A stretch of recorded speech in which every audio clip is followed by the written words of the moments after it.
What's up, y'all? Thank you guys so much for tuning in today to A Journey to Fulfillment. My special guest today is Pastor Antwain Alexander. Pastor, how are you today? I'm doing fine. That's good, that's good. Glad to have you today. I'm glad to be here. So tell us a little bit about yourself, where you from, what you do. My name is Antwain Alexander. As he already stated, I am the pastor of Kingdom First Church. I'm also a husband and a father and a person that wears a lot of hats, you could say. All right. So where are you from? I'm from Flint, Michigan. Awesome. Here. So you was born and raised here? Born and raised here. Good. Born and raised, love where I'm from. Great. Seen the good, the bad, and the ugly with it. Yeah. So tell us how it was for you growing up. Actually, growing up, I always said I feel that I had a great childhood, challenging childhood, but I had a great childhood. To me, I grew up with some wonderful people. Awesome. You know, wonderful people. They were perfect, but they were wonderful people, and they are really impact my life. You know, I'm here where I am today because I believe that because of the people that I grew up around. Yeah. You know, so I think highly of the people who have raised me and who I grew up with. Awesome. So can you elaborate a little bit more on? You said that you had some challenging times. So what were some of those times? In growing up, I think I'm from one. I always say I think I'm from one of the toughest neighborhoods in Flint. Mm-hmm. So I do believe that my neighborhood. Back in the '80s and '90s, of course, when I was younger. Yeah. You know, I grew up. My neighborhood was known for being one of the gang neighborhoods in Flint. It's a pretty popular neighborhood. You know, I grew up in that neighborhood.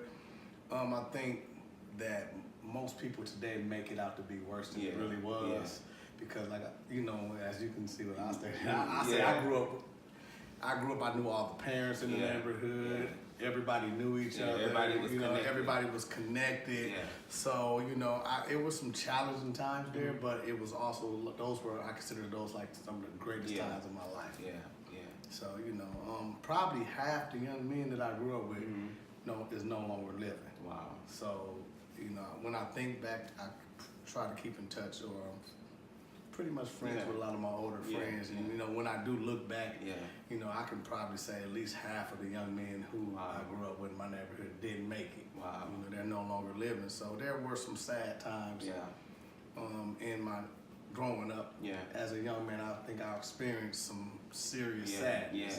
Yeah, definitely. So now, was it, you know, in that neighborhood, you know, as you stated, you know, you had friends, brothers, what they would be called, I guess.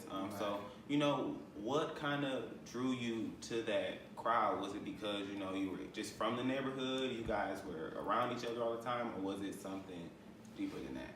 Well, it wasn't that I was just from the neighborhood. Those guys were also like my family. Yeah. You know, we were like family. We had each other's back. Right.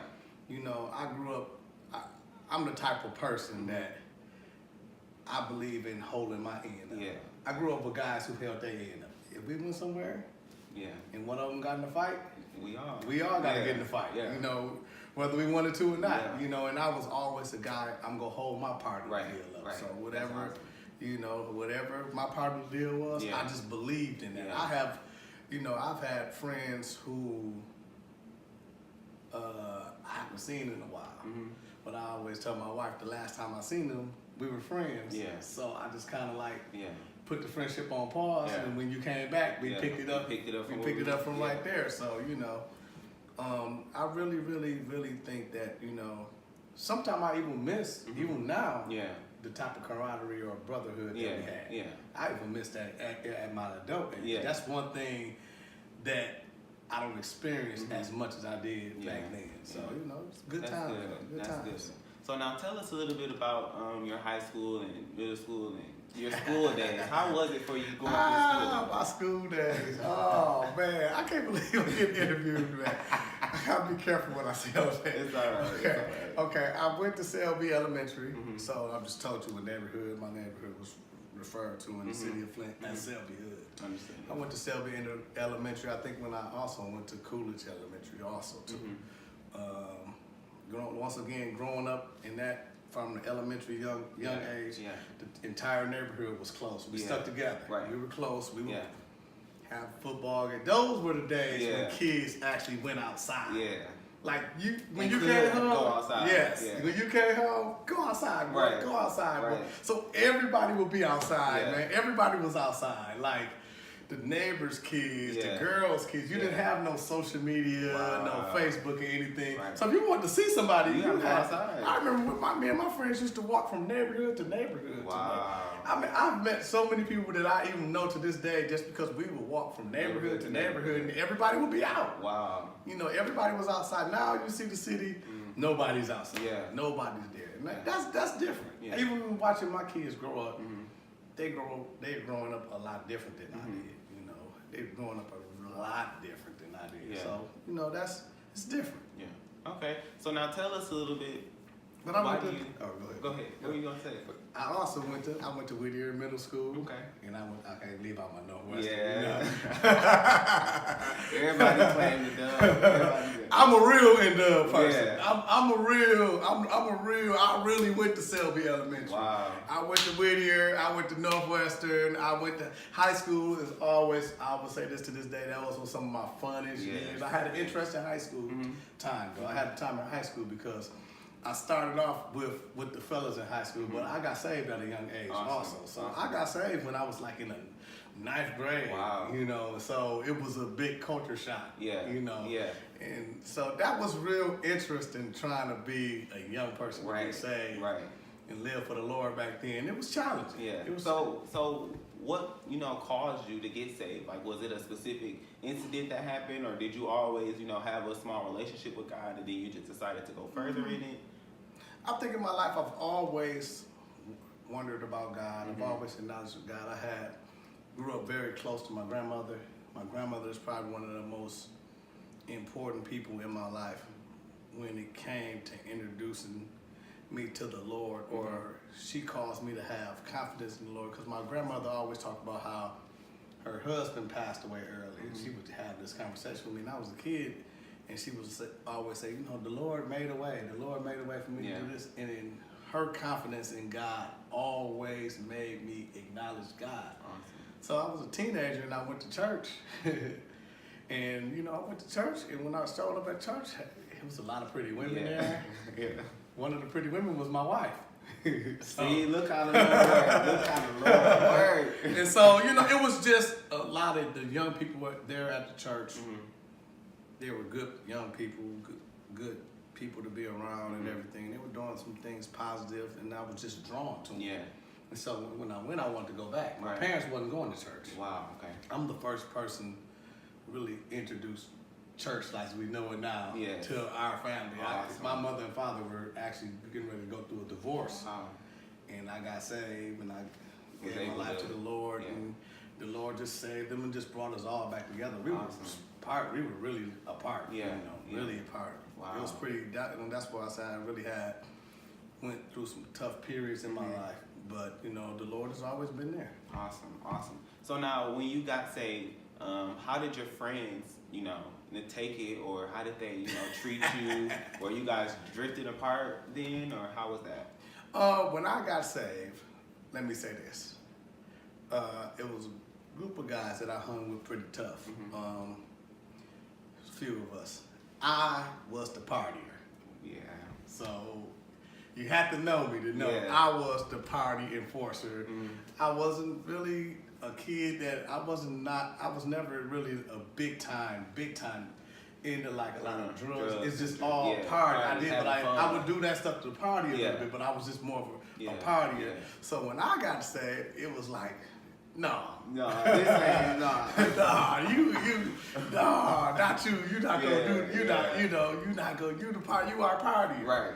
You are. And even some of my friends today tell me, man, I miss when we used to do this together. I miss that party thing together. It was a big shock, but actually, you know,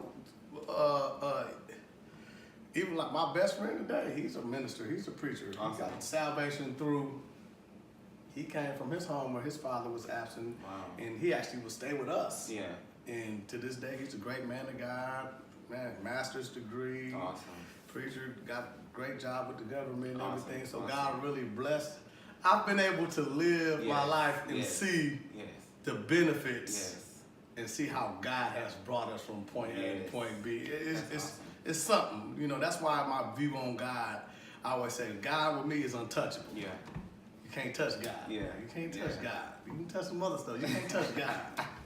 So now tell us viewers, why do you feel like, you know, the millennials and young men today, you know, don't really necessarily care about having a relationship with God? You know, there may be, you know, some millennials and young men out there that say, you know, oh, I have a relationship with God, but I don't want to go to church, I don't want to pray, I don't want to talk, I don't want to, you know, can you elaborate on that a little bit for me? Believe it or not, I actually understand that from the standpoint of, because I got God in my life so young, not because I got God in my life so young, I didn't say that I kept. I have done what they refer to in the church, backslide. You know, so, you know, I remember when I was in a state where I had, as a young person, I had kind of given up on God. Now, I've always believed God. You know, I had seen enough and had enough from God to believe that, hey, you know what, I'm a young person, I'm doing my thing, God exists. You know, I'm just not feeling church right now. I'm not feeling church right now. But now, I think I have a 23-year-old son, 16-year-old son. And so I watch them, and I think sometimes as adults, we underestimate the seed that's sown into our young people. So most adults now are frustrated with young people. They're frustrated with young people. They think, oh, they don't know God. And I always think, every time I try to get mad at my son, I think, when I was 23, what was I doing? I was doing that same thing he was doing. It's like watching myself all over again. And I thought about that because even though when I was a young person, I still would have experiences with God, and I wasn't even going to church. You know, I had gotten to the place where I wasn't going to church anymore. I kind of, you know, if you want to say turn your back on God, you know, I always believe God. I think you can't underestimate the seed. That's what has to be. We have to plant that seed inside our young people and just pray and have faith and believe. Times are changed. Times are different. Our young people are dealt a different deck of cards. I didn't have no Facebook when I was a kid. I didn't have no Instagram and Snapchat. I couldn't chat with the world. I had to be more sociable than they had. And go outside. They don't have to be that social. I had to go find somebody to interact with. Now they can sit back on the phone, interact with anybody in any country, anywhere. So I think times have changed for our young people, but I will say this, I don't believe God has changed. Things are always around us going to change. I don't believe God has changed. And since I don't believe God has changed, I always still believe in the seed or what I have instilled in the young people that I cover. So they get crazy. I have went and got young people from places y'all wouldn't believe. I've had young people found them drunk. I found them high. I found them partying. I have been through in my 10 years of pastoring with young people, and that's always that's my favorite part of my job. I can deal with the young people. I have more trouble dealing with. Come on, fam. But you know, don't get me wrong. I'm not. I don't shy away from areas of young people that I don't understand. You know, there's some things that young people do, and I'm like, I don't understand. We didn't do that. You it's like, back in my day, we didn't do that. We so tired of hearing that. Back in my day, we did, you know, and I realized, you know, they not in my day. Back in my day, what I did worked. In this day, it won't work the same. So I'm not discouraged when it comes to this day and time. And young people, I think the older people just have to pray and believe God that there is a move of God coming. That everything that we instilled and planted into our young people, it's gonna come to fruition. It's gonna happen, but I refuse not to have faith to believe in the millennial generation. That's awesome. So I still believe in it. That's awesome. So now let me ask you this. you know, men like you, you know, you guys, like you said, you like to plant the seed. You plant the seed in the people, in the young people that you come in contact with. But why is it that, you know, the young people may not take advantage of, you know, men like you that want to, you know, sow into their life and want to help them change for the better? Sometimes young people don't know how, you know how people always say you need a mother or a father in your life. Yeah. Sometimes when you're a young person, you don't know how to be fathered. Yeah. You can present a father, or you can be that figure for a young person. But they don't know how to receive Sometimes they don't know how to receive it because they've always been on their own, per se. Mama go to work. Yeah. So now when you're a kid, they take you to a daycare. Yeah. So you still kind of watching yourself. Yeah. They just there to make sure that nothing bad doesn't happen. You grow up, you have a lot of single family homes, so they're not used. Sometimes some young people not used to having a male to really example. Other than the down. Other than I don't ever want the only thing to come out of my mouth. I'm always down. Yeah. You know, young men need to be built up. Yeah. And so a lot of times because you have the absence of a father in homes, you know, or daddy was working all the time. Yeah. You know, there's some times in my life where I didn't have the time to spend with my kids like that. I was working 12 hours a day trying to give them a roof over their head, trying to do this. So I may have missed a few things. That's why I always say it takes, you know, they say a village to raise kids. You know, if my father wasn't there, I had uncles, I had cousins, I had people around me. My uncles played a huge role. Definitely. Most people don't realize this, but two people that I admired the most were my wife's my aunt's two husbands. Wow. You know, my mom, one of my mom's sisters, her and her husband, they live in Virginia. Well, I admire her husband. He taught me. I watched him. He was a young man because I'm probably only maybe my auntie's probably about 10 years older than me, so we was a little bit closer. Yeah. So I watched them when they were a young family. Yeah. But her husband, he took responsibility. When I watched how he did with his kids. I mean, he wasn't playing. He had a plan. He really. When I watched him and he taught me. Now he wasn't my dad. Right. He wasn't my dad. Right. My other uncle, he taught me everything. I always say he taught me my street game.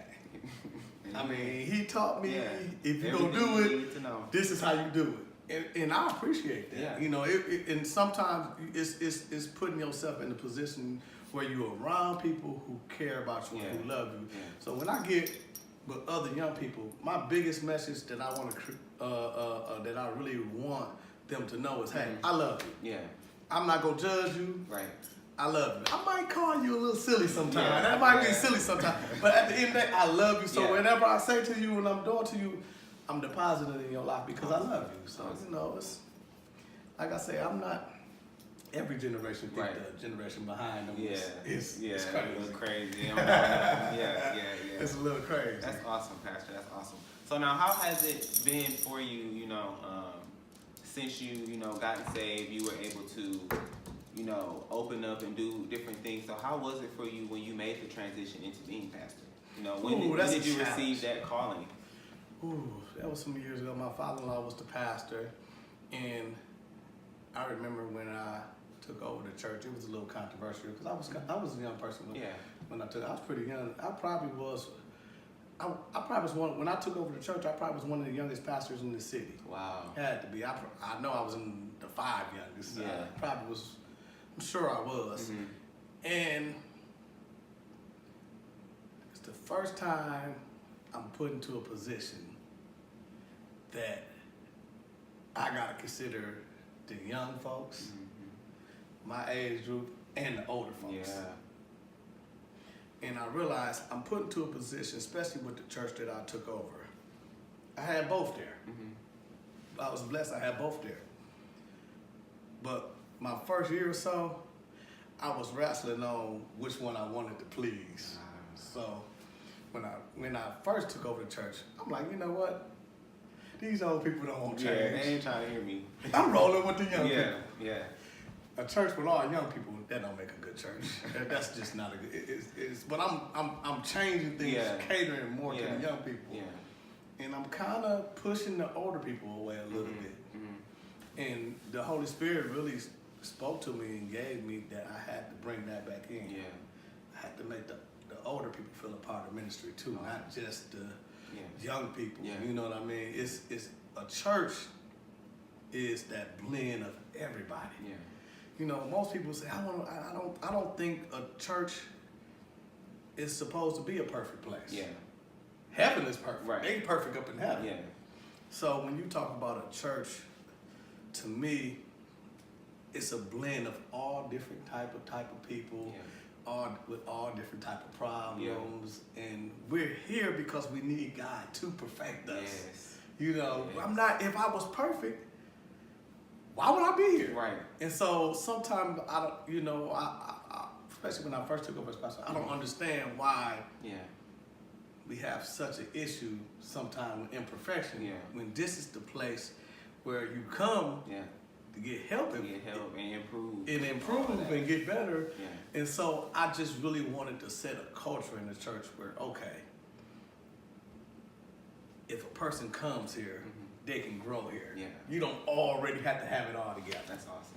You know, and that's what I try to maintain. That's the vision that God's given me for the church. And so when you're dealing with young people have they got growing to do. Yeah. They got to grow. Yeah. Trust me. Yes. You will be different 10, 15 years from now. I'm different. So, you know. Awesome. Okay, so now let me ask you another question. In dealing with specifically young men, you know, the ones, you know, that haven't grown up with the father, you know, grown up, you know, with different life challenges, how do you, you know, feel about them being able to go through, you know, different times in their life and wanting to reach goals and reach, you know, different accomplishments that they want to go for as far as like jobs or, you know, different careers or different inspirations that they want to reach, you know, and they feel like, you know, they have to be defined by what they went through? Well, here's what you got. What young people have to realize. First of all, you never let what you go through define you. Because, first of all, you didn't choose to be born into that situation in the first place. Right. It was not my choice. I'm sure it was not my. It was if you were born to a single mother. That wasn't your choice. You didn't choose that. You were born into that. Right. You didn't choose that situation. Yeah. You cannot allow your situation to define you. But it goes back to what I was saying earlier. I learned this from a young man. Yeah. Have to allow. Sometimes there will be other people in my life who. One of the ones, a good friend of mine. We grew up together. His daddy was a minister, but his daddy was an important part. His daddy, we would be leaving, we go do something wrong. His daddy would always plant a seed, say something. Awesome. And one thing I learned that I wish young people would get this day. It might not be your actually real father. Yeah. There who's fathering you. Yeah. But God will always anoint and put somebody in your life. Yeah. That's willing to do that. Yeah. But you gotta learn how to receive that from them. You know, my friend's dad, he really imparted some things into my life at a very important time. Because at this time, I'm a young 20-year-old guy. I'm gonna be a minister one day. Yeah. He's already a minister. Yeah. I have no clue that I'm gonna be a minister. Right. That but you know, when he's passed away and gone home to do with the Lord now. But one day he told me, I saw that. I saw you been preaching when you was 20 years old. Now, I didn't see it. Right. I saw it, but he would allow me to come over to their house, eat with them, talk to me, tell me he was praying for me. Yeah. You know, just, I had to open up and allow him to minister to me. Yeah. Allow him, you know, and a lot of times young people today, they don't want you to say nothing to me. Yeah. Because they feel like you don't understand. You're judging me. Yeah. You're judging me. Yeah. And we as adults got to be careful that we don't just harshly just put the hammer down on young people. You know what I'm saying? You gotta push them away. It pushes them away, but you can sit. How's everything going? What y'all doing? Like most, I'm a young person now. When my son and his friends come over and they get together, I know what they finna go do. Right. I've done that before. But, you know, so what I do a lot of times with them is I joke with them and say, I know y'all finna go try to get some girls. So tell me about this, and tell me about this one you're talking to. I really get involved in their conversation.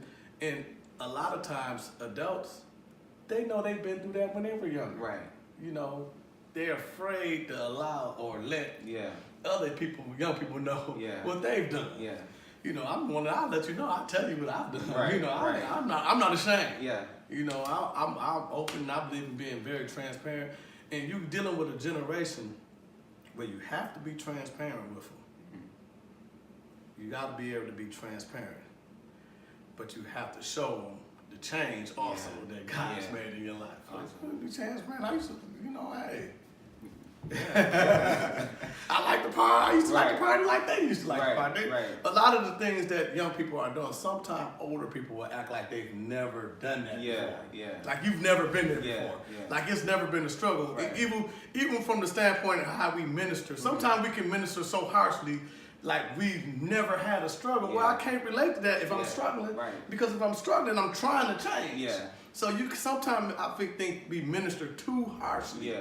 And like we never struggle with anything. And then you know you try to build that trust with young people, and they won't be able to trust you if you don't allow them to make mistakes and do what they gotta do. So we're talking about a journey to fulfillment here. That's the name of the show. So can you tell us what fulfillment means to you?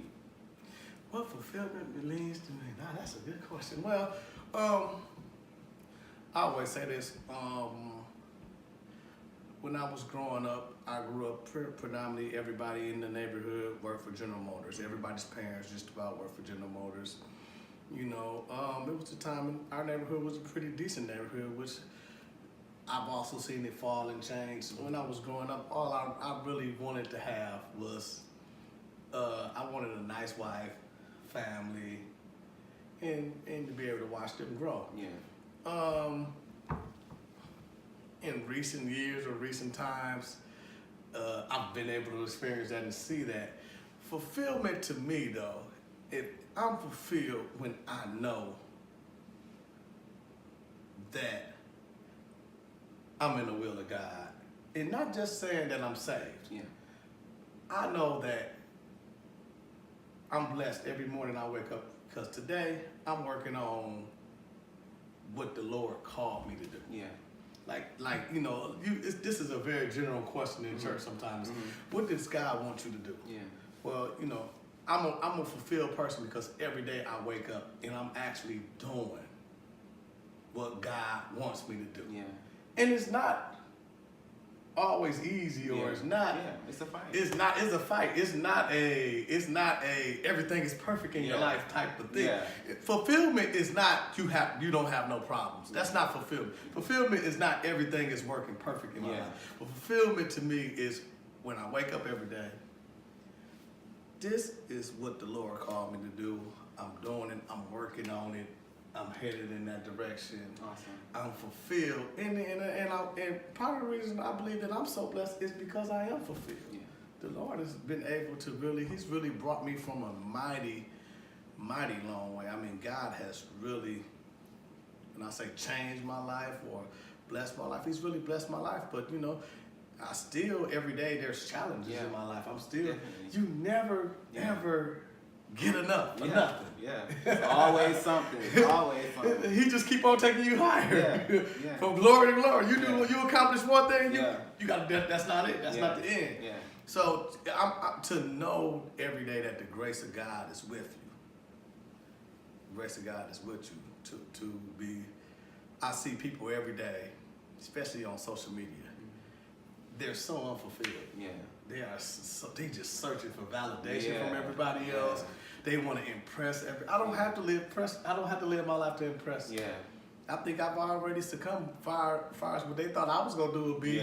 I've already went past that. I don't have to impress nobody. I feel great to wake up not having to impress nobody, but to have, how can I impress God on my mind? That's a growing process. That's a process, you know, that I believe all our young people will get to that point where you get to a point where, how can I impress God? That's different. That's my goal. That's the only person I have up there. I don't impress my wife. I think my kids impressed. My youngest one might want another car or something. But you rolling. You know, I think I've impressed my parents. I think I've impressed everybody. And some people you never go impress, no matter what you do.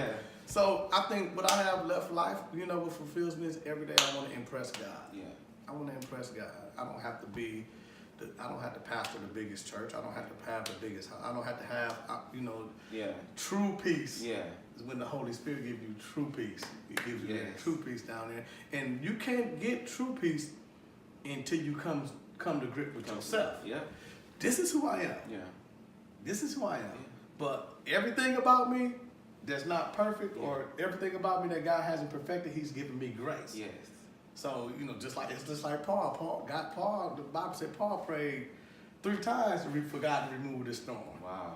But the thorn was still there. But he says, I'm not going to remove the thorn, Paul. I'm going to give you grace, though. My grace is sufficient for you to operate with the thorn. So that's how I live my life. Awesome. Everything about me that's not perfect, God has given His grace is sufficient enough for me to do everything that He called me to do. Awesome. Awesome answer, Pastor. Awesome answer. Okay, last question for us millennials, who need help. Give us a few tips on what we can do to reach fulfillment in our life, reach our goals, reach our plans, and reach where, we believe God wants us to go. I'm going to say this about millennials. I don't know if any other adult will say it. You guys are smarter than what we were. You really, I know sometimes it don't seem like that, but you really are. Don't let everybody fool you. Mm-hmm. When I was 20, I did not know what you guys can know now at 20. Mm-hmm. I mean, I look at some of these young people, I'm amazed at how intelligent and smart they can be. Mm-hmm. But this is what throws adults off sometimes. Millennials are still kids. Yeah. They're so you can get a smart kid, but they still a kid. And so they have moments where that kid shines through. Yeah. I'm glad my kids are smarter than me. When I was that age, I wasn't as smart as they are. Mm-hmm. They've experienced more. They got more information that I had at that information. I mean, whatever you don't know, you can pick up a phone now and Google it. Yeah. Do you realize the amount of reading or the encyclopedia collection that I would have had to have, let alone, you know what I'm saying? Yeah. I think millennials are smarter than us. I think the younger you figure out your purpose, the sooner, as a millennial, the sooner you figure out your purpose and set goals and learn to listen to older folks. Yeah. The secret is a secret. Yeah. Go on and tell us. This is my secret right here. I'm going to give y'all my secret how you can make it. Anybody can make it if you do this secret right here. Learn to listen to the wiser and the older people. You don't always have to let them know you listening. Mm-hmm. See, sometimes when I was young, man, I listened to everything they said. I really did. Mm-hmm. Most people don't know it. I really did. Mm-hmm. I would listen to my friends' dads. How they would complain about their wife. And, your wife go do, and they told the truth, Right, and I would listen to them, and I would gather wisdom from them. Mm-hmm. And most of the time, they didn't think I was listening, though. Wow. Most of the time, they don't think I was listening. So you got to learn how to listen, but not necessarily. Don't let them know you necessarily listening to them. Yeah. Be you. Right. Be you. Yeah. But take what they're saying, and you don't have to do it exactly like they're saying. Learn how to apply what they're saying to your life. Yeah. Because most people that when they come to dealing with older millennials and stuff, they want them to have a better life. That should be the goal. I want my kids, I want the young people to have a better life. I don't want them to have to struggle like that. So in order for them to get that, you might not have to do it the way I did it, but you do need the wisdom that I got. So learn how to take, it's a reason why we fuss at our kids and say, don't get a credit card. Right.